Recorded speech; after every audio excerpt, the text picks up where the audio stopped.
কঠিন কিয়ামতের মাঠে সাত শ্রেণীর মানুষকে আল্লাহ সুবহানাহু তাআলা তার বিশেষ ছায়া দান করবেন।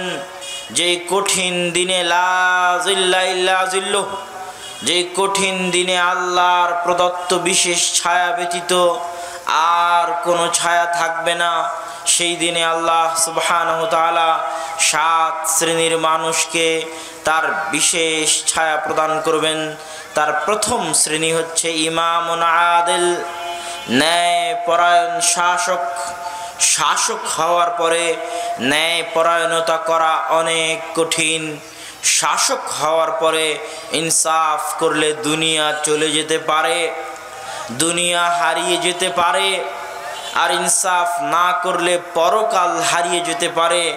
এই জন্য রাসূল সাল্লাল্লাহু আলাইহি ওয়াসাল্লাম বলেছেন, যাকে দুইজনের দায়িত্বশীল করা হলো যুবিহা বিগাইরি সিকিন, তাকে ছুরিবিহীন জবে করা হলো। ও যদি ইনসাফের ফায়সালা করে দুনিয়া হারাবে, আর ইনসাফের ফায়সালা না করে পরকাল হারাবে। এই ছুরিবিহীন জবেহকে রাসূল সাল্লাল্লাহু আলাইহি ওয়াসাল্লাম এভাবে ব্যাখ্যা করেছেন। এরকম রিস্কপূর্ণ সময়ে যেই শাসক দুনিয়া হারানোর ভয় থাকা সত্ত্বেও ইনসাফ প্রতিষ্ঠা করবে আল্লাহর সন্তুষ্টির জন্য, ওই শাসককে আল্লাহ সুবহানাহু ওয়া তাআলা কিয়ামতের মাঠে তার বিশেষ ছায়া দান করবেন। ইমামুন আদিল। দুই, শাবুন নাশা ফি ইবাদাতিল্লাহ। ওই যুবক, যে যুবক তার যৌবনকালকে ব্যয় করবে, কাটাবে আল্লাহ সুবহানাহু তাআলার দাসত্বে, আল্লাহ সুবহানাহু তাআলার গোলামিতে। যুবক বয়স এমন এক বয়স, যেই বয়সে আল্লাহর দাসত্ব থেকে, আল্লাহ সুবহানাহু তাআলার দাসত্ব না করার প্রতি উদ্বুদ্ধ করার জন্য, আল্লাহর আনুগত্য থেকে দূরে সরানোর জন্য পৃথিবীতে শত কোটি হাজারো অসংখ্য রাস্তা একটা যুবকের সামনে খোলা রয়েছে। অসংখ্য প্ররোচনা, অসংখ্য মাধ্যম, পথ পদ্ধতি একজন যুবকের সামনে খোলা রয়েছে। যেই পথ পদ্ধতি দিয়ে, যেই মাধ্যম দিয়ে, যেই প্ররোচনায় পা দিয়ে যুবক আল্লাহর আনুগত্য থেকে বের হয়ে যেতে পারে। একদিকে এত অসংখ্য প্ররোচনা, অসংখ্য পথ মাধ্যম যেটা দিয়ে আল্লাহর আনুগত্য থেকে বের হয়ে যাবে, অন্যদিকে যদি সে আল্লাহর আনুগত্য করে তাহলে তার জন্য অপেক্ষা করবে অসংখ্য পরীক্ষা, হাজারো মানুষের টিটকারি ঠাট্টা, বাপ মা, আত্মীয় স্বজন, পাড়া প্রতিবেশী, পরিবারের লাঞ্ছনা, অপমান, অপদস্থ, বাধা বিপত্তি, কষ্ট, দুঃখ, অত্যাচার, নির্যাতন তার জন্য অপেক্ষা করবে। একদিকে হাজারো সুখের পথ, আরেকদিকে হাজারো দুঃখের পথ। এরকম কঠিন পরিস্থিতিতে যে যুবক নাশা ফি ইবাদাতিল্লাহ, আল্লাহর দাসত্বের রাস্তাকে বেছে নিতে পারে, হাসি মুখে সকল কষ্টকে বরণ করে নিতে পারে দাড়ি রাখার জন্য, দুনিয়ার সকল হারাম ইনকামের রাস্তাকে বর্জন করে দিতে পারে হালাল ইনকামের জন্য, টাকনোর নিচে কাপড় পরিধান করতে পারে, দুনিয়ার সকল বাধা বিপত্তিকে উপেক্ষা করে আল্লাহর সন্তুষ্টির জন্য, মানুষের ঠাট্টা বিদ্রুপ হাসিকে উপেক্ষা করে, তামাশাকে উপেক্ষা করে, মুখে দাড়ি রেখে টাকনোর উপর কাপড় পরে হালাল রুজি ইনকাম করে নিজের লজ্জা স্থান হেফাজত করে ঈমান বাঁচাতে চায় যে যুবক, কঠিন কিয়ামতের মাঠে ওই যুবককে আল্লাহ সুবহানাহু ওয়া তাআলার ওয়াদা অনুযায়ী তার বিশেষ ছায়া প্রদান করবেন ইনশাআল্লাহ। সম্মানিত উপস্থিতি, যুবকদের গুরুত্ব বুঝাতে গিয়ে আরেকটি হাদিস আমি বলে থাকি। আব্দুল্লাহ বিন মাসউদ রাদিয়াল্লাহু তাআলা আনহু হতে বর্ণিত, তিনি বলেন রাসূল সাল্লাল্লাহু আলাইহি ওয়াসাল্লাম বলেছেন, 5টি প্রশ্ন, যেই 5টি প্রশ্নের উত্তর না দেওয়া পর্যন্ত লা তাজুলু কদমা ইবনে আদম ইয়াউমাল কিয়ামাহ, কিয়ামতের মাঠে আদম সন্তানের পা হিলবে না, নড়বে না, এক জায়গা থেকে আরেক জায়গায় যাবে না। লা তাজুলু কদমু ইবনে আদম, হিলবে না, নড়বে না আদম সন্তানের পা। 5টি প্রশ্নের উত্তর না দেওয়া পর্যন্ত। তার মধ্যে একটি প্রশ্ন হচ্ছে আন শাবাবিহি ফিমা আফনা, তার যৌবনকাল সম্পর্কে তাকে জিজ্ঞাসা করা হবে সে তার যৌবনকালকে কোন পথে, কোন রাস্তায়, কোন তন্ত্র, কোন মন্ত্র বাস্তবায়নের জন্য, কোন রাজনৈতিক নেতার চরিত্র ফুলের মতো পবিত্র ঘোষণা করার জন্য, কোন রাজনৈতিক নেতার নির্দেশে মিছিল, মিটিং, হরতাল বাস্তবায়নের জন্য, কোন রাজনৈতিক নেতার নির্দেশে ভোট কালেকশনের জন্য, গণতন্ত্র প্রতিষ্ঠা করার জন্য, কার জন্য, কোন তন্ত্রমন্ত্রের জন্য সে তার যৌবনকালকে ব্যয় করেছে, কার রাস্তায় ব্যয় করেছে, এই প্রশ্নের উত্তর তাকে দিতে হবে। কেননা আল্লাহ সুবহানাহু ওয়া তাআলা জানেন সারা পৃথিবীতে যত মন্দ কাজ হচ্ছে, সারা পৃথিবীতে যত ভালো কাজ হচ্ছে, প্রত্যেক মন্দ কাজ বাস্তবায়নকারী, প্রত্যেক ভালো কাজ বাস্তবায়নকারী, সারা পৃথিবীতে যত কল্যাণের কাজ হচ্ছে, যত অকল্যাণের কাজ হচ্ছে, প্রত্যেক কল্যাণের কাজ বাস্তবায়নকারী, অকল্যাণের কাজ বাস্তবায়নকারী, সারা পৃথিবীতে দেশ ও জাতির যত উপকারী কাজ হচ্ছে, সারা পৃথিবীতে দেশ ও জাতির যত ধ্বংসাত্মক অন্যায় কাজ হচ্ছে, প্রত্যেক উপকারী ও ধ্বংসাত্মক অন্যায় কাজ বাস্তবায়নকারী কোনো শিশু নয়, কোনো বৃদ্ধ নয়, বরং যুবক। ভালো হোক, মন্দ হোক, উপকারী হোক, অপকারী হোক, কল্যাণকর হোক, অকল্যাণকর হোক, ধ্বংসাত্মক হোক আর কল্যাণকর হোক, যে রকমেরই কাজ হোক না কেন, পৃথিবীতে ভালো মন্দের বাস্তবায়নকারী, কল্যাণ অকল্যাণের বাস্তবায়নকারী, উপকার অপকারের বাস্তবায়নকারী শিশুও নয়, বৃদ্ধও নয়, হচ্ছে যুবক। এটাই আল্লাহ সুবহানাহু ওয়া তাআলার পৃথিবী পরিচালনায় চিরন্তন নীতি। সুতরাং যুবকের যৌবনকালের গুরুত্ব ইসলামে সীমাহীন, অপরিসীম। সম্মানিত উপস্থিতি, শুধু ইসলামে নয়, দেশ এবং জাতির মৌলিক ভবিষ্যৎ হচ্ছে যুবক সমাজ। দেশ এবং জাতির মৌলিক ভবিষ্যৎ হচ্ছে দেশ ও জাতির তরুণ সমাজ। তারা যদি মাঠে মারা যায়, তারা যদি ধ্বংস হয়ে যায়, তারা যদি নষ্ট হয়ে যায়, তাহলে ওই জাতির ভবিষ্যৎ বলে আর কিছু নেই, অন্ধকারই অন্ধকার। আর যুবক এবং তরুণ সমাজ যদি রাস্তা ফিরে পায়, তাহলে ওই জাতির ভবিষ্যৎ আলোকোজ্জ্বল, স্বর্ণোজ্জ্বল, কল্যাণকর এবং ভালো। সম্মানিত উপস্থিতি, আমরা যুবক সমাজের গুরুত্ব সম্পর্কে দুইটা হাদিস আপনাদের সামনে অনুবাদ করলাম। এই দুইটা হাদিসকে সামনে রেখে আমাদের বর্তমান যুবক সমাজের যে অবস্থা, সেই অবস্থার আলোকে আমরা প্রথমত কয়েকটা জিনিস আমাদেরকে দেখতে হবে। সেটা হচ্ছে যে কি কি কারণে যুবক সমাজ নষ্ট হচ্ছে এবং সেই কারণগুলো থেকে বের হয়ে আসার রাস্তা কি হতে পারে। যেমন যুবক সমাজ নষ্ট হয়ে যাওয়ার একটা রাস্তা বলতে পারি বস্তুবাদী দুনিয়া। দুনিয়াতে যা চোখে দেখা যায় সেটাই বস্তু, আর যা চোখে দেখা যায় না সেটাই বস্তু নয়। এই মোবাইল চোখে দেখা যায়, এটা বস্তু। এই mic, light, stall, pandal, camera, mobile, এটা চোখে দেখা যায়, এটা বস্তু। আপনার বাড়ি 10 তলা 1 তলা চোখে দেখা যায়, ওটা বস্তু। আপনার পকেটের টাকা, ওটা চোখে দেখা যায়, ওটা বস্তু। আপনার জমি 100 বিঘা 200 বিঘা চোখে দেখা যায়, ওটা বস্তু। কিন্তু আপনার সম্মান, আল্লাহর উপর বিশ্বাস, আল্লাহ এবং আল্লাহর রাসূলের উপর বিশ্বাস, জান্নাত পাওয়া না পাওয়া, জাহান্নাম পাওয়া না পাওয়া, এগুলো একটাও চোখে দেখা যায় না, সব অদৃশ্য। আল্লাহ সুবহানাহু ওয়া তাআলা অদৃশ্য, আল্লাহ রাসূল মারা গেছেন, চোখে দেখা যায় না। জান্নাত চোখে দেখা যায় না, জাহান্নাম চোখে দেখা যায় না, ফেরেশতা চোখে দেখা যায় না, তাকদীর ভাগ্য চোখে দেখা যায় না, পরকাল চোখে দেখা যায় না। এই চোখে না দেখা অদেখা জিনিস, নেকি গুনাহ চোখে দেখা যায় না। এই চোখে না দেখা জিনিসকে বিশ্বাস করে চোখে দেখা যায় এমন জিনিসের মোহ থেকে ফিরে আসতে পারাটাই ইসলামের আসল সফলতা। ইসলাম এই রাস্তাটাই মানুষকে দেখাতে চেয়েছে।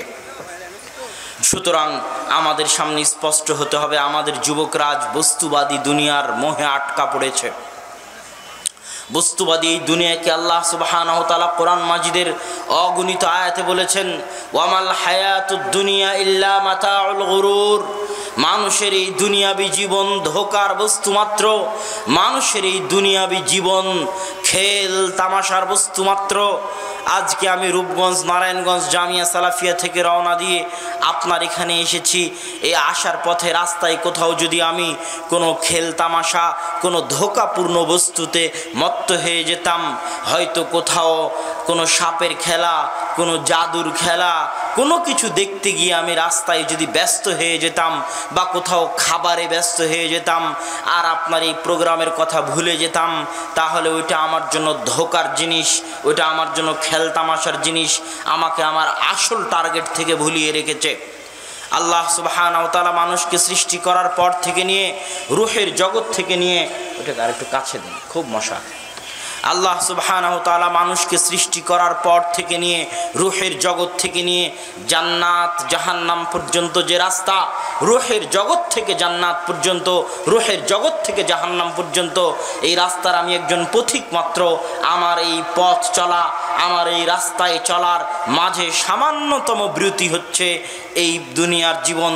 আর এই দুনিয়ার জীবনের যত আরাম আয়েশ আছে, যত আনন্দ উল্লাসের মাধ্যম আছে, টাকা পয়সা উপার্জনের মাধ্যম আছে, ধন দৌলত তৈরি করার মাধ্যম আছে, বিলাসিতার মাধ্যম আছে, সবগুলো আমার জন্য মাতাউল গুরুর। ওয়ামাল হায়াতুদ দুনিয়া ইল্লা মাতাউল গুরুর। কোরআনে আল্লাহর দ্ব্যর্থহীন কণ্ঠে ঘোষণা যে দুনিয়ার পুরো জীবনটাই মাতাউল গুরুর, ধোঁকার জিনিস। পুরো জিনিস, পুরো দুনিয়াটাই খেল তামাশার জিনিস, মোহের জিনিস। মানুষকে জান্নাতের লক্ষ্য থেকে, মানুষকে জান্নাত জাহান্নামের দুইটার একটার লক্ষ্য থেকে মানুষকে ভুলিয়ে দিয়ে দুনিয়াতে ব্যস্ত করে দেয়। অথচ দুনিয়া রাস্তার মাঝে সামান্য বিরতি মাত্র, দুনিয়া রাস্তার মাঝে সামান্য থেমে থাকা মাত্র। এই থেমে থাকাকেই মানুষ স্থায়ী মনে করে নিয়েছে, এই বিরতিকেই মানুষ স্থায়ী মনে করে নিয়েছে। আর দুনিয়াতে যা কিছু পাচ্ছে ওইটাকে স্থায়ী মনে করে নিয়েছে। মানুষ ধোঁকায় পড়ে গেছে। অথচ এটা আসল সফলতা নয়। আসল সফলতা হচ্ছে ফামান যুহজিহা আনিন নার ওয়া উদখিলাল জান্নাহ ফাকাদ ফাজ।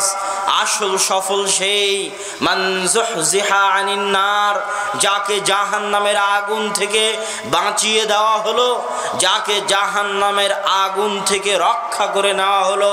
মান যুহজিহা আনিন নার, যাকে জাহান্নামের আগুন থেকে দূরে সরিয়ে দেওয়া হলো। ওয়া উদখিলাল জান্নাহ, আর যাকে জান্নাতে প্রবেশ করিয়ে দেওয়া হলো। ফাকাদ ফাজ, পৃথিবীতে একমাত্র সফল সেই। আপনি যেই দিন নিজেকে জান্নাতে আবিষ্কার করবেন সেই দিন আপনি সফল। আর যতক্ষণ নিজেকে জান্নাতে আবিষ্কার না করতেছেন ততক্ষণ এই দুনিয়া মাতাউল গুরুর, খেল তামাশা মাত্র। এই খেল তামাশার মোহে পড়ে পরকাল ভুলে গেলে আপনি ব্যর্থ হবেনই হবেন। এটাই আল্লাহ সুবহানাহু ওয়া তাআলা বুঝাতে চেয়েছেন। যুবক সমাজ দুনিয়ার মোহ, দুনিয়ার লোভ লালসায় পড়ে জান্নাতের যে স্বাদ, জান্নাতের যে মজা, জান্নাতের এই স্বাদ এবং মজার চাহিদা থেকে, আগ্রহ থেকে তারা পিছে পড়ে গেছে। সাহাবীদের যুগে এরকম সাহাবী ছিল যে মুখে খেজুর খাচ্ছে আর জান্নাতের কথা শুনে তার মনে হয়েছে সে আল্লাহর সাক্ষাৎ চায়, সে আল্লাহর সাক্ষাৎকে ভালোবাসে, সে আল্লাহর সাথে দেখা করতে চায়, সে আল্লাহর সাথে সাক্ষাৎ এবং দেখা হওয়াকে তার জান প্রাণের চাইতে ভালোবাসে। আল্লাহর সাথে দেখা হওয়া থেকে দেরি হওয়া এই দুনিয়ার মাধ্যম তার জন্য জেলখানার মতো, পিঞ্জিরার মতো। একটা মানুষকে জেলখানায় আবদ্ধ রাখলে যেমন ছটপট করে, এই দুনিয়ায় তার আত্মাটা তেমন ছটপট করে। কখনই জেলখানা থেকে মুক্ত হয়ে তার প্রতিপালক আল্লাহর সাথে সাক্ষাৎ করবে। এটা হচ্ছে রজা ও লিকা ইল্লাহ, আল্লাহর সাক্ষাতের জন্য মুমিনের হৃদয়ের তাড়না, মুমিনের হৃদয়ের তাড়াপ আল্লাহর সাক্ষাতের জন্য। যে যেন দুনিয়া তার কাছে জেলখানার মতো, নিঃশ্বাস যেন বন্ধ হয়ে আসছে দুনিয়ার এই খেলতামাশায়, দুনিয়ার এই মোহে, দুনিয়ার এই চাকচিক্যে যেন তার নিঃশ্বাস বন্ধ হয়ে আসতেছে, যেন সে জেলখানার মধ্যে আছে। সে দুনিয়ার এই দাসত্ব থেকে, দুনিয়ার এই জেলখানা থেকে মুক্ত হয়ে তার প্রতিপালক, তার সৃষ্টিকর্তা আল্লাহর সাথে সাক্ষাৎ করতে চায়, আল্লাহর সাথে দেখা করতে চায়। এটার কথাই ওই সাহাবীর ক্ষেত্রে বলা হয়েছে যে খেজুর খাওয়ার দেরিটুকু তার সহ্য হয়নি, খেজুর খাওয়ার এই দেরিটুকু, এই জেলখানায় বন্দি থাকা তার পক্ষে সম্ভব হয়নি। সে খেজুর ফেলে দিয়ে দৌড়ে চলে গেছে জিহাদের মাঠে, যুদ্ধ করে শহীদ হয়ে গেছে। কেননা সে আল্লাহর সাক্ষাৎ প্রার্থী, আল্লাহর লেখা, আল্লাহর সাক্ষাৎকে সে ভালোবাসে।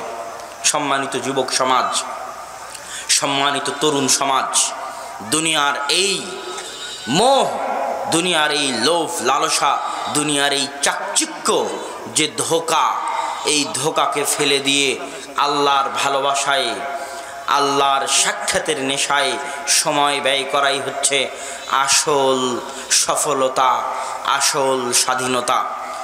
আমি আমার বহু বক্তব্যে বলেছি যে আজকের পৃথিবীর, এবছরের প্রায় সব বক্তব্যে বলেছি যে বর্তমান পৃথিবীর, বর্তমান সমাজের অধিকাংশ মানুষ কোনো না কোনো কিছুর দাস, গোলাম, কৃতদাস। যে মানুষটা বিড়ি সিগারেট খায় এবং বিড়ি সিগারেট না খেলে তার ঘুম হয় না, বিড়ি সিগারেট না খেলে সে টিকতে পারে না, বিড়ি সিগারেট না খেলে তার নিঃশ্বাস বন্ধ হয়ে আসে, তার দম বন্ধ হয়ে আসে, সে হচ্ছে এই বিড়ি সিগারেটের কেনা গোলাম এবং দাস, কৃতদাস। সে বোঝে না যে সে দাসত্বের জীবন যাপন করতেছে। যে সমস্ত রিহ্যাবিলিটেশনগুলো আছে, যারা মাদকাসক্ত ব্যক্তিদের পুনর্বাসন করে, তাদের কাছে যাবেন। যে মাদকাসক্ত ব্যক্তিদের যে পুনর্বাসন কেন্দ্রগুলো আছে, ওই পুনর্বাসন কেন্দ্রগুলোতে যাবেন। যারা মাদকাসক্ত, জুয়ায় আসক্ত, বিড়ি সিগারেটে আসক্ত, ইয়াবাতে আসক্ত, এরা এক প্রকার দাসত্বের জীবন যাপন করে।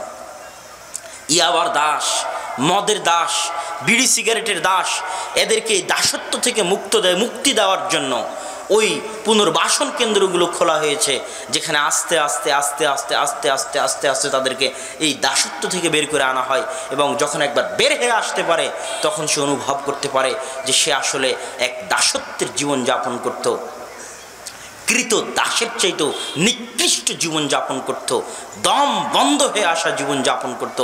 মুক্ত বাতাসে হাওয়া, মুক্ত হাওয়ায়, মুক্ত বাতাসে নিঃশ্বাস নেওয়ার মতো তার স্বাধীনতা, তার সুখ, তার শান্তি তার নিকটে ছিল না। সে সব সুখ শান্তি বিক্রি করে দিয়েছে ওই দাসত্বের কাছে, ওই ইয়াবার কাছে, ওই জুয়ার কাছে, ওই বিড়ি সিগারেটের কাছে, ওই পাবজি ফ্রি ফায়ার গেমের কাছে সে তার সব সুখ শান্তিকে বিক্রি করে দিয়েছে। এই দাসত্ব থেকে তাকে মুক্তি দিতে পারবে একমাত্র 100% আল্লাহ সুবহানাহু ওয়া তাআলার দাসত্ব। যখনই মানুষ পরিপূর্ণরূপে আল্লাহর দাসত্বের সামনে, ইসলাম মানে কি? ইসলাম শব্দের অর্থ হচ্ছে আত্মসমর্পণ। আমার দেহ মন সব কিছু সমর্পণ করে দিলাম আল্লাহর আনুগত্যের সামনে, আল্লাহর দাসত্বের সামনে। আসলামতু লিরাব্বি, আমার প্রতিপালকের সব নির্দেশের সামনে আমি আমার দেহ মনকে সঁপে দিলাম, আত্মসমর্পণ করে দিলাম। এটা ইসলাম। যখন 100% মানুষ তার মাথার চাঁদি থেকে পায়ের পাতা পর্যন্ত আল্লাহর সামনে, আল্লাহর নির্দেশের সামনে 100% সঁপে দিবে, 100% দাসত্ব বরণ করে নিবে, তখন আল্লাহর এই দাসত্বের মধ্যে পৃথিবীর সবচেয়ে বেশি সুখ, সবচেয়ে বেশি স্বাধীনতা, সবচেয়ে বেশি সাহস। এত সাহসী মানুষ কেউ হতে পারবে না যে 100% আল্লাহর সামনে নিজের দাসত্বকে আল্লাহর সামনে সমর্পণ করে দিয়েছে। তার চেয়ে সাহসী, তার চেয়ে পাওয়ারফুল, তার চেয়ে হিম্মতওয়ালা, তার চাইতে সুখী, তার চাইতে স্বাধীন, তার চাইতে আজাদ পৃথিবীতে আর কেউ হতে পারবে না। যে আল্লাহ ব্যতীত অন্য কাউকে ভয় করে সে হচ্ছে পরাধীন, আর যে শুধু আল্লাহকে ভয় করে সে দুনিয়ার সকল ভয় থেকে মুক্ত হয়ে যায়। আমি এটা করলে আমার চাকরি হারিয়ে যেতে পারে, এই ভয় থেকেও মুক্ত হয়ে যায়, কেননা 100% আল্লাহর দাস। আমি যদি এই হারাম রুজিতে না জড়াই তাহলে আমার ইনকাম মনে হয় বন্ধ হয়ে যাবে, আমি মনে হয় সংসার চালাতে পারবো না, এই ভয় থেকেও মুক্ত হয়ে যায়, এই দাসত্ব থেকেও মুক্ত হয়ে যায়, কেননা 100% আল্লাহর গোলাম, আল্লাহর দাস। দুনিয়ার কোনো শক্তি, কোনো সুপার পাওয়ার, কোনো মাধ্যম, কোনো ব্যক্তি তাকে দমিয়ে রাখতে পারে না, আল্লাহর আনুগত্য থেকে ভয় দেখিয়ে পিছে সরাতে পারে না, তার পায়ে কোনো কিছুর জিঞ্জির বেঁধে তাকে আটকিয়ে রাখতে পারে না, সে শুধু সামনে এগিয়ে যায়, সামনে এগিয়ে যায়, তখন সে হয় পারমাণবিক বমের চেয়েও ভয়ঙ্কর। খালিদ বিন ওয়ালিদ, আমর ইবনুল আস, আবু বকর, ওমর, উসমান, আলী, তাদেরকে আল্লাহ রাসূল কোনো জাদুর চাবি দিয়ে যাননি, কোনো জাদুর তরবারি দিয়ে যাননি, যেই তরবারি ঘুরালে রোমান আর পারস্য সাম্রাজ্যের পতন হবে, এরকম কোনো জাদুর চাবি তাদের কাছে ছিল না। তাদের কাছে আল্লাহ রাসূল 23 বছরের জীবনে দিয়ে গেছিলেন 100 আল্লাহর দাসত্ব।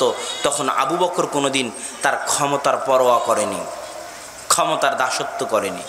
আরে এত মানুষ যাকাত অস্বীকার করতেছে, একটু কম্প্রোমাইজ করে তাদের সাথে মিটিং দিয়ে কিভাবে ক্ষমতা টিকানো যায়, মিটিং দিয়ে তাদের দাবিও হালকা মেনে নেই, আমাদের দাবিও হালকা মেনে নিয়ে একটা কম্প্রোমাইজের রাস্তা অবলম্বন করে ক্ষমতা টিকিয়ে রাখি। এই কম্প্রোমাইজের রাস্তা আবু বকর অবলম্বন করেনি। কেন? আবু বকরকে আল্লাহ রাসূল ক্ষমতার দাসত্ব শিখায়নি। আল্লাহ রাসূল শিখিয়েছে, আবু বকর তোর ক্ষমতা থাকার যাক, দাসত্ব হবে আল্লাহর। তখন আবু বকর রাদিয়াল্লাহু তাআলা আনহু দুনিয়ার সব দাসত্ব থেকে মুক্ত, কোনো পরোয়া নাই, লাপরোয়া, সবচেয়ে সাহসী, সবচেয়ে বড় বীর। থাকবে না যাবে, কে কি বলবে, মানুষ কি বলবে, দুনিয়ার মানুষ কি বলবে, আর কি হবে আমার ক্ষমতার ভাগ্যে, এই পরোয়াগুলো থেকে, এই চিন্তাগুলো থেকে তারা মুক্ত হয়ে গেছিলেন। কেননা তারা 100 আল্লাহর সামনে নিজেদের দাসত্বকে সঁপে দিয়েছিলেন। তখন বলে দিয়েছেন, শোনো, লাউ মানাউনি কালান ইউআদ্দুনাহু ইলা রাসূলিল্লাহ, যারা আজকে যাকাত দিচ্ছে না ওদের বিরুদ্ধে তো যুদ্ধ করবই করব। আল্লাহর রাসূলের যুগে উট যাকাত হিসেবে দিতে এসে উটের সাথে উটের দড়ি দিয়েছে, আর আজ আমি আবু বকর আমার যুগে উট দিবে, উটের দড়ি দিবে না। আল্লাহর রাসূলের যুগে খেজুর দিতে এসে খেজুরের সাথে খেজুরের বস্তা দিয়ে চলে গেছে, আর আমি আবু বকর আমার যুগে খেজুর দিবে, খেজুরের বস্তা দিবে না। এই সরিষা সমপরিমাণ 19-20 আমি আবু বকর সহ্য করব না। এই 19কে 20-এ পরিণত করার জন্য যুদ্ধ করব, হয় মরব না হয় মারব। তাতে ক্ষমতা থাকবে কি ক্ষমতা যাবে, তাতে মানুষে কি বলবে আর দুনিয়ার মানুষে কি বলবে, আর আমারই কি হবে। এই যাবতীয় দাসত্ব থেকে মুক্ত আল্লাহর রাসূল আমাদেরকে 100 আল্লাহর দাসত্ব শিখিয়েছে। ওই 100 আল্লাহর দাস গোটা দেশ মিলে, গোটা রাষ্ট্র মিলে, গোটা খেলাফা মিলে আল্লাহর 100 দাসত্ব করবে, তাতে ভাগ্যে কি হবে সেটা আল্লাহ ভালো জানে। তখন এই খেলাফা হয়ে গেছে পৃথিবীর সবচেয়ে ভয়ঙ্কর খেলাফা, পৃথিবীর সবচেয়ে শক্তিশালী খেলাফা। কাছে কিছু নাই, হাতে অস্ত্র নাই, পায়ে অস্ত্র নাই, খালি গায়ে মদিনায় শুয়ে আছে ওমর রাদিয়াল্লাহু তাআলা আনহু।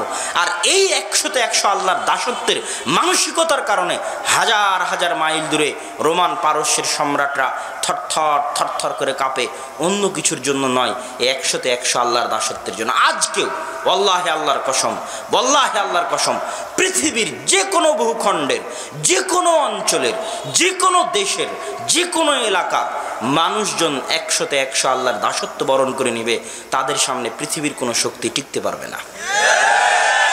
তাদের সামনে মাথা নত করতেই হবে, এটাই চিরন্তন ফায়সালা। আমরা পারি না কেন?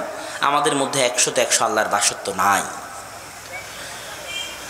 সম্মানিত উপস্থিতি, যুবক সমাজকে বলছিলাম, দুনিয়ার মোহ থেকে মুক্ত হয়ে, দুনিয়ার লোভ লালসা থেকে মুক্ত হয়ে, দুনিয়ার চাকচিক্য থেকে মুক্ত হয়ে আল্লাহর ইবাদতে, আল্লাহর দাসত্বে নিজেদের জীবনের সময়টুকু ব্যয় করা ওই যুবকের সার্বিক সফলতার মৌলিক কারণ।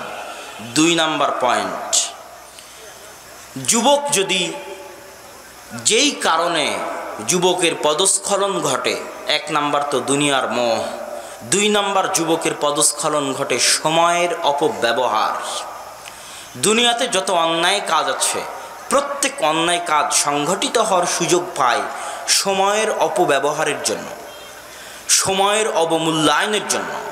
ওই কাজটুকুতে, ওই অন্যায় কাজটুকুতে আমি যে সময়টুকু লাগাচ্ছি, এই সময়কে নষ্ট করা, এই সময়কে অপব্যবহার করা। এই জন্য যুবক যদি বাঁচতে চায়, তাহলে তাকে সময়ের গুরুত্ব এবং মূল্য বুঝতে হবে, যে সময় কি জিনিস। আমরা আজকে এই মাঠে বসে আছি, দারুল আল ইকরাম ফাউন্ডেশনের এই মাঠে। আমরা কিন্তু আসলে এই মাঠে নাই, আমরা কিন্তু আসলে মাগরিব থেকে ঈশার মধ্যে একটা সময় যেটা অতিবাহিত হচ্ছে, আমরা মূলত ওই সময়টার মধ্যে আছি। এখন এই সময় আমি এখানেও থাকতে পারি, আর একদিন কালকে ফেনীতে ছিলাম, এখন বাঞ্ছারামপুর যাব। আমরা নির্দিষ্ট জায়গায় বসবাস করি না, আমাদের এই চলা থাকা যাওয়াটা একটা সময়ের মধ্যে। আমি যদি এখানে এসার পর সূর্য উঠছে ডুবছে, উঠছে ডুবছে, এই যে সময় পৃথিবী সৃষ্টির পর থেকে নিয়ে সময় যে অতিবাহিত হতেই আছে, হতেই আছে, হতেই আছে, মহাকালের গর্ভে সময় যে হারিয়ে যাচ্ছে, এটাই পৃথিবীকে ধাক্কা দিয়ে এগিয়ে নিয়ে যাচ্ছে ধ্বংসের দিকে। পৃথিবী ধ্বংস হবেই, কেননা সময়ের শেষ আছে। সময়ের শেষ যখন আছে তখন এই পৃথিবী ধ্বংস হবে, ধ্বংসের দিকে এগিয়ে যাচ্ছে। আর পৃথিবীর যে মাটি জমি জায়গা, এটা হচ্ছে থাকার একটা মাধ্যম মাত্র।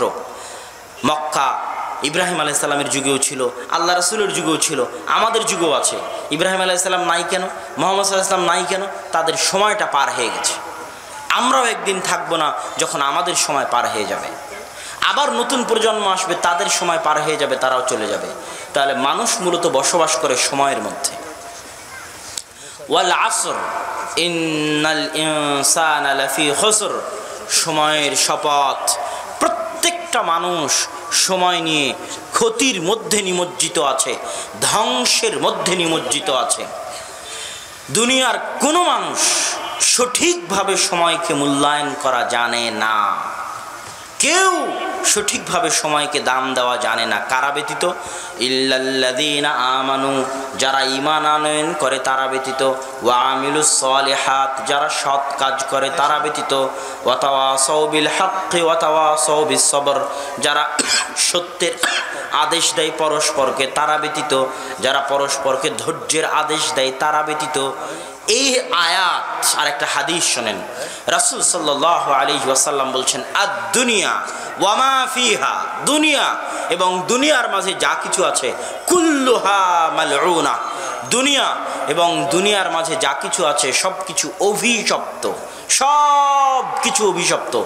ইল্লা মা কানা লিল্লাহ, অভিশপ্ত নয় শুধু সেটা যেটা আল্লাহর জন্য করা হয়, সেটা অভিশপ্ত নয়, বাকি সব কিছু অভিশপ্ত। আল্লাহ রাসূল হাদিসে বললেন দুনিয়া আর দুনিয়ার মাঝে যা কিছু আছে সব অভিশপ্ত। আর কোরআনের আয়াতে আল্লাহ বললেন ওয়াল আসর ইন্নাল ইনসানা লাফি খুসর, সবাই ক্ষতির মধ্যে নিমজ্জিত, শুধু যারা ঈমান আনে, সৎ কাজ করে, পরস্পরকে সৎ কাজের আদেশ দেয়, ধৈর্যের আদেশ দেয় তারা ব্যতীত। তাহলে আমাদের ব্যবসা বাণিজ্য দুনিয়াবি কাজ, এগুলোও কি ক্ষতি? এগুলোও কি অভিশপ্ত? সম্মানিত উপস্থিতি, ইসলামের মৌলিক জিনিস হচ্ছে নিয়া, নিয়ত। নিয়ত এমন একটা জিনিস যে নিয়ত দিয়ে মানুষ তার স্ত্রীর সাথে সহবাসকেও নেকিতে পরিণত করতে পারে। রাসূল সাল্লাল্লাহু আলাইহি ওয়াসাল্লাম বলছেন, তোমাদের কারো তার স্ত্রীর নিকটে যাওয়া সাদাকাহ, দান, নেকি। সাহাবীগণ আশ্চর্য হয়ে এর কারণ জানতে চাইলেন। রাসূল সাল্লাল্লাহু আলাইহি ওয়াসাল্লাম উত্তরে যা বললেন তার সারমর্ম হচ্ছে, তোমাদের প্রতিপালক এত অদয়ালু, অমেহেরবান, অকরুণাময় নন, এত করুণাহীন, মেহেরবানহীন, দয়াবিহীন নন যে যেই কাজ হারাম পন্থায় করলে তিনি গুনাহ দিবেন, ওই কাজ মানুষ হালাল পন্থায় করলে আল্লাহর দয়ার এত অভাব হয়নি যে আল্লাহ নেকি দিবেন না। সুবহানাল্লাহ, আল্লাহু আকবার। যেই কাজ হারাম পন্থায় করলে আল্লাহ গুনাহ দিবেন, ওই কাজ হালাল পন্থায় করলে আল্লাহ কি দিবেন? নেকি দিবেন। কেননা আমি ওই হারাম থেকে বাঁচতে, ওই গুনাহ থেকে বাঁচতে আমি ওই কাজটা হালাল পন্থায় করেছি। বিয়ে করেছি লজ্জায় স্থান বাঁচাতে, স্ত্রীর কাছে গেছি লজ্জায় স্থান হারাম থেকে বাঁচাতে। এই প্রত্যেকটা বিয়ে, স্ত্রীর কাছে যাওয়া তখন নেকিতে পরিণত হয়ে গেছে। আমি টাকা পয়সা ইনকাম করব কেন? টাকা পয়সা ইনকাম করব যাতে আরও বেশি ইনকাম করবে, আরও বেশি আল্লাহর রাস্তায় খরচ করতে পারি। সুলাইমান আর রাজহি, সৌদি আরবের আল রাজহি ব্যাংকের মালিক, তার মধ্যেই স্বভাব আছে, তিনি আরও টাকা ইনকাম করতে চায় আরও বেশি আল্লাহর রাস্তায় খরচ করার জন্য, আরও টাকা ইনকাম করতে চায় আরও বেশি আল্লাহর রাস্তায় খরচ করার জন্য। তার বহু কোম্পানি আছে শুধু ওয়াকফ লিল্লাহ, আল্লাহর রাস্তায় খরচের জন্য ওয়াকফ, পুরো কোম্পানি ওয়াকফ। যেমন ধরেন পার্টেক্স কোম্পানির একটা পণ্য হচ্ছে মাম। তো পার্টেক্স কোম্পানির কাগজ আছে, কত রকমের জিনিসপাতি আছে, তার মধ্যে একটা হচ্ছে মামের পানি। তো এই মামের পানিটা পুরোটাই ওয়াকফ, আল্লাহর রাস্তায় খরচের জন্য। আর যেগুলো আছে সেগুলো লাভের জন্য, আর এটা পুরোটাই ওয়াকফ আল্লাহর রাস্তায় খরচের জন্য। আরও এরকম নতুন ব্যবসা বের করব, আরও নতুন ব্যবসা করব, আরও ইনকাম করব, কিসের জন্য? আল্লাহর রাস্তায় খরচের জন্য। লা হাসাদা ইল্লা ইসনাতাইন, ঈর্ষা নেই, তবে মাত্র দুটি বিষয় ঈর্ষা করা উচিত। মান আতাহুল্লাহু মালান, যাকে আল্লাহ টাকা দিয়েছে আর তাকে তৌফিক দিয়েছে ওই টাকা আল্লাহর রাস্তায় খরচ করার, তাকে দেখে ঈর্ষা হওয়া উচিত যে আমারও যদি টাকা থাকতো, আমিও যদি আল্লাহর রাস্তায় খরচ করতে পারতাম, এই ঈর্ষা হওয়া উচিত। তাহলে যখনই এই নিয়ত নিয়ে আপনি ব্যবসা করবেন, তখন আপনার পুরো ব্যবসা নেকিতে পরিণত হবে। সকাল থেকে সন্ধ্যা পর্যন্ত যা সময় দিবেন সেটা তখন আর মালউনা, অভিশপ্ত হবে না। কেন? ওঠে লিল্লাহ, আল্লাহর জন্য, পিতামাতার খেদমতের জন্য, সন্তান সন্ততিকে সুশিক্ষা দেওয়ার জন্য। নিয়ত পরিবর্তন, হুকুম পরিবর্তন। নিয়ত এত পাওয়ারফুল, নিয়ত এত পাওয়ারফুল, নিয়ত এত পাওয়ারফুল যে নিয়ত পরিবর্তনে দুনিয়ার সব কাজ নেকিতে পরিণত করা সম্ভব। শুধু তাই নয়, কাজ না করেও নেকি পাওয়া সম্ভব নিয়ত দিয়ে। কাজ না করেও নেকি পাওয়া সম্ভব। রাসূল সাল্লাল্লাহু আলাইহি ওয়াসাল্লাম বলেছেন, আদম সন্তান যখন কোনো গুনাহের কাজের নিয়ত করে তখন তার গুনাহ লেখা হয় না যতক্ষণ না সেই গুনাহটাকে সে বাস্তবায়ন করে। আপনি মনে মনে একটা গুনাহের কাজের পরিকল্পনা করলেন, এটা আল্লাহ জানেন, কিন্তু এই গুনাহটাকে তিনি ফেরেশতাদের লিখতে বলতেছেন না যতক্ষণ না আপনি আপনার এই পরিকল্পনাটা বাস্তবায়ন করতেছেন। যদি বাস্তবায়ন না করেন গুনাহ লেখা হবে না। অন্যদিকে আপনি আজকে বসে নিয়ত করলেন বক্তব্য শুনে যে কালকে থেকে আপনি আর বিড়ি সিগারেট খাবেন না, কালকে থেকে আপনি ফজরের সালাত জামাতে আদায় করবেন। তো আপনি আগামীকাল জামাতে ফজরের সালাত আদায় করেন আর না করেন, আজকে এখানে বসে যে নিয়ত করেছেন এই নিয়তের জন্য আপনি নেকি পাবেন। এটা এত পাওয়ারফুল, না করেও নেকি। এই জন্য নিয়ত অনেক জরুরি জিনিস। মানুষের ভালো কাজের নিয়ত করা উচিত। তাবলিগ জামাতের লোকেরা যে বলে ভাই সফরের নিয়ত করেন, নিয়ত তো করেন, এই জিনিসটা অনেক বড় একটা পয়েন্ট।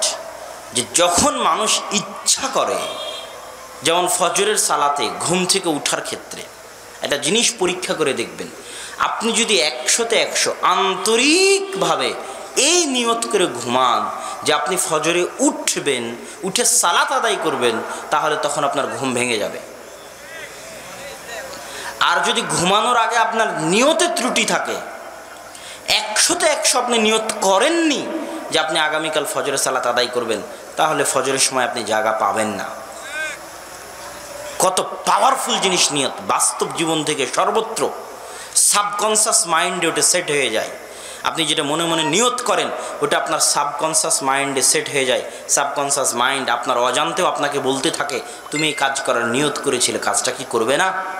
তুমি এই কাজ করার নিয়ত করেছিলে, কাজটা কি করবে না? এটা আপনার অজান্তে আপনাকে বলতে থাকে। সুতরাং নিয়ত অনেক জরুরি, অনেক গুরুত্বপূর্ণ জিনিস। সম্মানিত উপস্থিতি, আমরা যুবক সমাজকে বলছিলাম, প্রথমত সময়কে, সময়ের কল্যাণকে, সময়ের বরকতকে, কেননা সময়ই হচ্ছে সব কিছু। এবং সময়ের মধ্যে সবচেয়ে দামি সময় হচ্ছে সকালের সময়। সবচেয়ে দামি সময় হচ্ছে সকালের সময়। ইংরেজিতে একটা বই আমি পড়েছিলাম, মিরাকল অফ দ্য মর্নিং, সকালের জাদু, যেটা ইদানিং বাংলাতে অনুবাদ হয়েছে, যে সকালে আবার জাদু কিভাবে থাকে। সকালের এই জাদু যে ধরতে পারবে, ওর দুনিয়াবী জীবনও সফল, ওর পরকালীন জীবনও সফল। আর যে ধরতে পারবে না, ওর পরকালীন জীবন তো বহু দূরে থাক, ও দুনিয়াবী জীবনেও কোনোভাবেই সফল হতে পারবে না। দুনিয়াবী জীবনও ও ধনী হতে পারবে না, টাকা পয়সার মালিক হতে পারবে না যে সকালে ঘুমিয়ে থাকে। কেন? যখন সে সকালে ঘুমিয়ে থাকছে তখন সারা পৃথিবীতে আল্লাহর দয়া, আল্লাহর রহমত ছিটানো হচ্ছে। আর আল্লাহর দয়া, আল্লাহর রহমতকে সে পদদলিত করে, অপমানিত করে, অবমূল্যায়ন করে সে তার বাড়িতে রুমে শুয়ে আছে। ও কোনো দিন দুনিয়াতেও সফল হতে পারবে না। যত ইহুদি খ্রিস্টান বড় বড় ধনী আছে, মাইক্রোসফটের বিল গেটস, রিলায়েন্সের মুকেশ আম্বানি, alibaba.com-এর মালিক জ্যাক মা, তাদের জীবনী পড়ে দেখবেন যে তারা কখন ঘুম থেকে ওঠে। মার্ক জুকারবার্গ, তাদের জীবনীতে দেখবেন যে আপনার আগে তারা ঘুম থেকে ওঠে, অথচ তাদের ফজরের সালাত নাই। আপনার ফজরের সালাত আছে, তাদের ফজরের সালাত আছে নাকি? তারপরেও তারা দেখবেন সকালে ঘুম থেকে উঠেছে 5টা 6টা 4টা নাগাদ ঘুম থেকে উঠে গেছে। কেন? তারা জানে সকাল এমন এক বিষয়, সকালের কাজের বরকত এমন, আপনি নিজে পরীক্ষা করে দেখবেন। যেমন যারা কোরআনের হাফেজ আছে, তারা বলতে পারবে আমি কোরআন হেফজ করেছি, আমি বলতে পারবো ফজরের আগে আর পরে যত পরিমাণ কোরআন মুখস্থ হয় আর কোনো সময় অত পরিমাণ কোরআন মুখস্থ হয় না। কেননা চরম পরিমাণে বরকত থাকে ওই সময়। কোরআন মুখস্থ বাদ দিলাম, আপনি যদি ফজরে উঠেন, অজু করেন, ফজরে যদি কাজ করেন, দেখবেন আপনার শরীরের মধ্যে পরিশ্রমের ভাব বিরাজ করতেছে, আপনার শরীরে মন চাঙ্গা আছে, ফুরফুরে আছে। আর যদি রাত 2টা 3টে পর্যন্ত জেগে থাকেন আর 9টা 10টায় ঘুম থেকে উঠেন, সারাদিন আপনার শরীর ম্যাজ করবে, শরীরে চাঙ্গা ভাব থাকবে না, ফুরফুরে ভাব থাকবে না। এটা সকালের বরকত। আপনি যদি সকালে ফজরের সময় কাজ শুরু করেন, তাহলে দেখবেন 10টার মধ্যে আর কোনো কাজ খুঁজে পাবেন না যে আজকে সারাদিন আর কি কাজ করা যেতে পারে যেটা দরকার ছিল। 10টা হতে হতে কাজ শেষ হয়ে যাবে যদি ফজরের পর কাজ শুরু করেন। আর যদি সকাল 10টায় ঘুম থেকে উঠে কাজ শুরু করেন, রাত 10টা হয়ে যাবে কিন্তু কাজ শেষ হবে না। ফজরের পর থেকে নিয়ে জোহর পর্যন্ত এটা সবচেয়ে লম্বা সময়, পুরো দিনে সবচেয়ে লম্বা সময়। এই লম্বা সময়টাকে যে পরিপূর্ণভাবে কাজে লাগাতে পারে, ও সফল হবে, ও কোটি টাকার মালিক হবে, 1000 টাকার মালিক হবে, ধনী হবে, দুনিয়াতে সফল হবে, চাকরি বাকরি পাবে, বিসিএসে চান্স হবে। যে কাজে পরিশ্রম করবে ওর ওই কাজে সফলতা হবে। আর যে ঘুমিয়ে থাকবে ওর কোনো কাজে সফলতা হবে না, না পরকাল না দুনিয়া, ওকে ধ্বংস হতেই হবে। ধ্বংস হওয়ার জন্য বাধ্য যে সকালে ঘুমিয়ে থাকে, তার জন্য। এই জন্য আমি যুবকদেরকে বলি, সময়ের মূল্যায়নের সাথে 5 ওয়াক্ত সালাতের একটা সম্পর্ক আছে। 5 ওয়াক্ত সালাতে মসজিদের সাথে সম্পর্ক রক্ষা করা, হেদায়েতের উপর টিকে থাকা, দিনের উপর টিকে থাকার সবচেয়ে বড় শর্ত। দিন থেকে আপনি যে কোনো মুহূর্তে দূরে সরে যেতে পারেন, ইসলাম থেকে আপনি যে কোনো মুহূর্তে দূরে সরে যেতে পারেন, যদি মসজিদের সাথে 5 ওয়াক্ত সালাতের সাথে আপনার স্থায়ী সম্পর্ক না থাকে।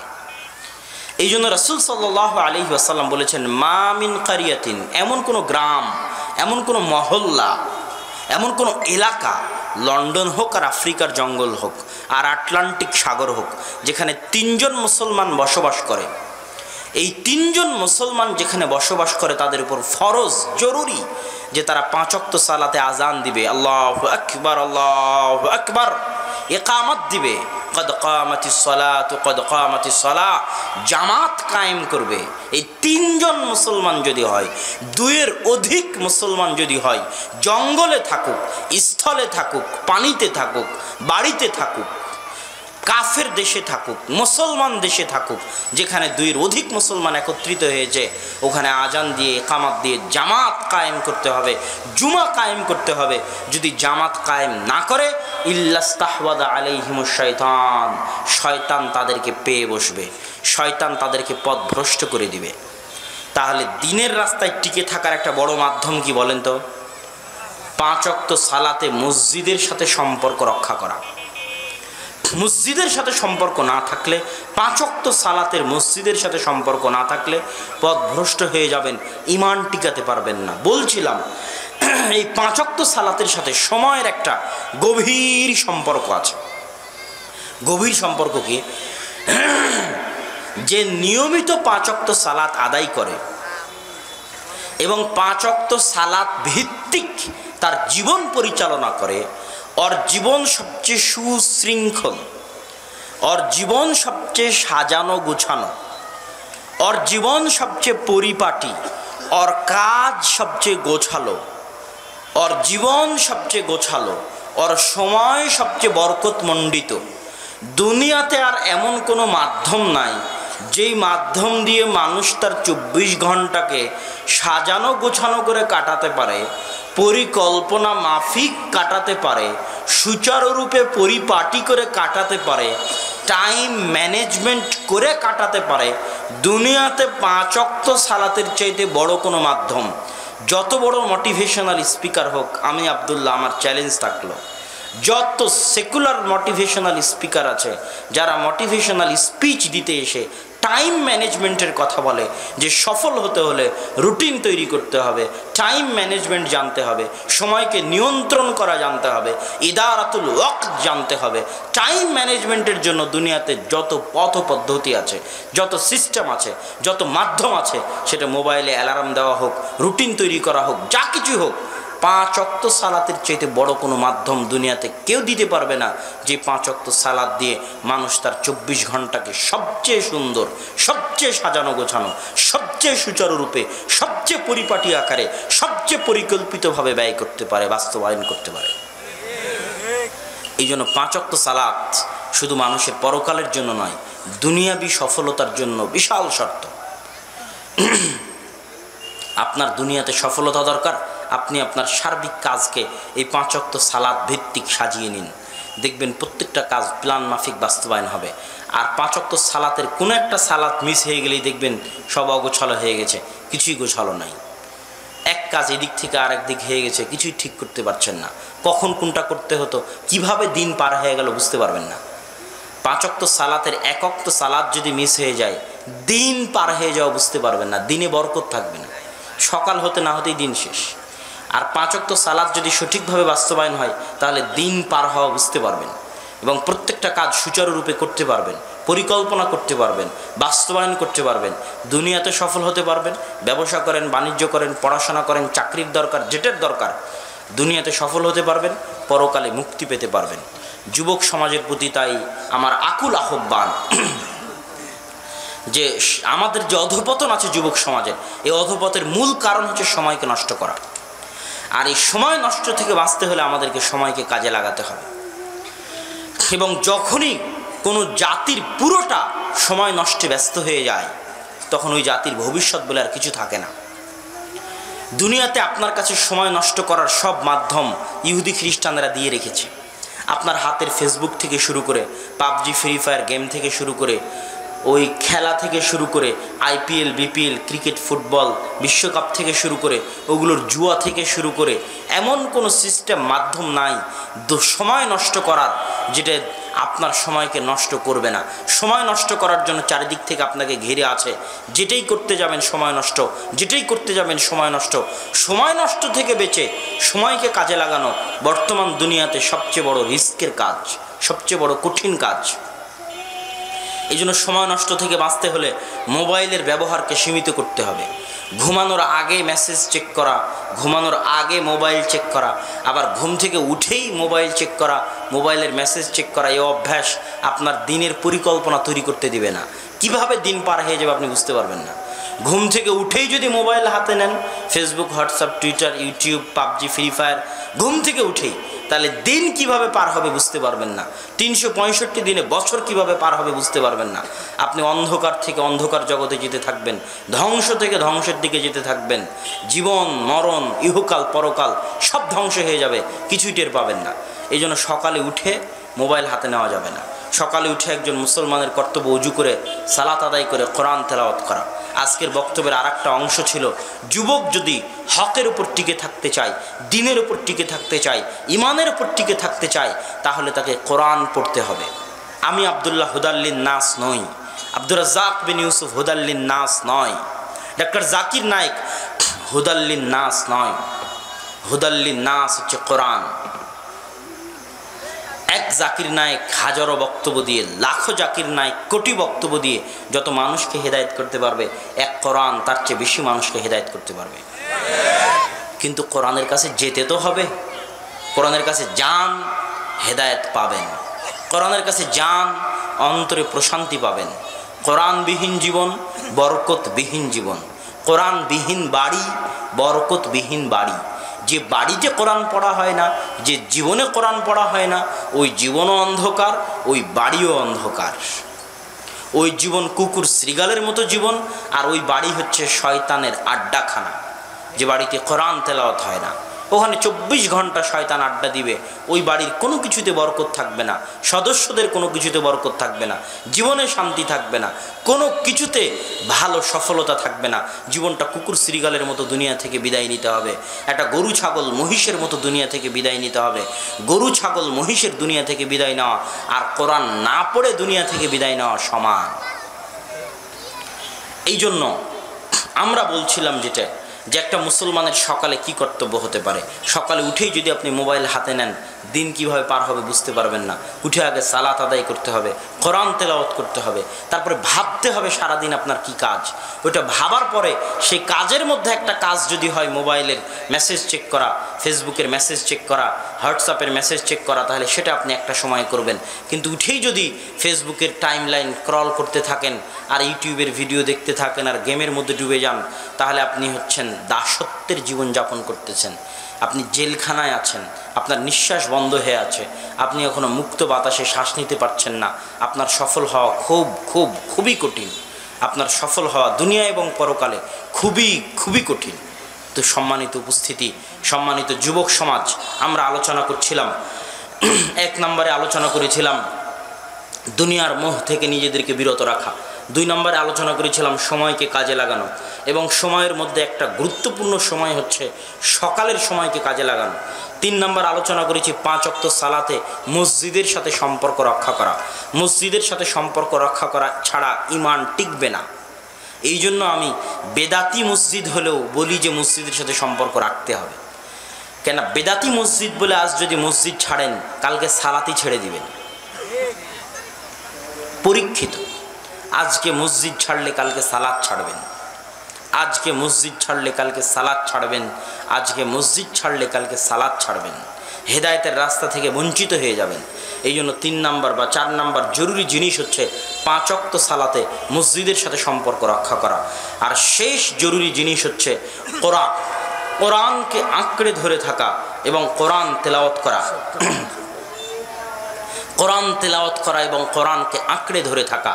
এই কোরআন, এই 5 ওয়াক্ত সালাত, এই সময়কে মূল্যায়ন, দুনিয়ার মোহ থেকে মুক্ত থাকা, এই জিনিসগুলো যদি আমাদের মধ্যে আসে, আমাদের যুবক সমাজের মধ্যে, তাহলে সে তার মধ্যে পরিবর্তন অনুভব করবেই করবে। আর এই পরিবর্তন তাকে তার দুনিয়াতেও সফলতা দিবে, তাকে তার পরকালেও সফলতা দিবে। আল্লাহ সুবহানাহু ওয়া তাআলা আমাদেরকে দুনিয়ার যাবতীয় দাসত্ব থেকে মুক্ত থেকে আল্লাহর 100তে 100 দাসত্ব করার তৌফিক দান করুক, আমিন। এবং আল্লাহ সুবহানাহু ওয়া তাআলা আমাদেরকে কোরআন না শিখে যেন মৃত্যু দান না করেন, আমিন। কেউ কোরআন না শিখে মারা যাবেন না, শপথ করেন কোরআন না শিখে মারা যাবেন না। এবং মুসলমানের কোনো সন্তান যেন কোরআন না শিখে বড় না হয়, এটাও দায়িত্ব আপনাদের। আল্লাহ যেন কাউকে কোরআন না শিখে বড় না করে আর কোরআন না শিখে দুনিয়া থেকে বিদায় না করে, আল্লাহুম্মা আমিন। কোরআন পড়তে পড়তে ঈমানের উপর আল্লাহ সুবহানাহু ওয়া তাআলা যেন আমাদের দুনিয়া থেকে উঠিয়ে নেন, আমিন। এই বলে আমি আমার সংক্ষিপ্ত বক্তব্য, বক্তার যারা অনুষ্ঠান সূচি তাদেরও সময়ের সংকীর্ণতা এবং আমারও সফরের কারণে সময়ের সংকীর্ণতা, এই কারণে আমি আমার বক্তব্য এখানেই শেষ করছি। ওয়া আখিরু দাওয়ানা আনিল হামদুলিল্লাহি রাব্বিল আলামিন। জরুরি কথা ভুলে গেছি, সালাফি কনফারেন্সের কথা আপনাদের মনে আছে? ইনশাআল্লাহ তো সবাই উপস্থিত হবেন তো ইনশাআল্লাহ? মার্চের 4, 5 বৃহস্পতি শুক্রবার 2 দিনই উপস্থিত হবেন। বড় বড় আলেম ওলামা বক্তা আছে, আল্লাহ আপনাদের তৌফিক দান করুক, আল্লাহুম্মা আমিন। আসসালামু আলাইকুম ওয়া রাহমাতুল্লাহি ওয়া বারাকাতুহু।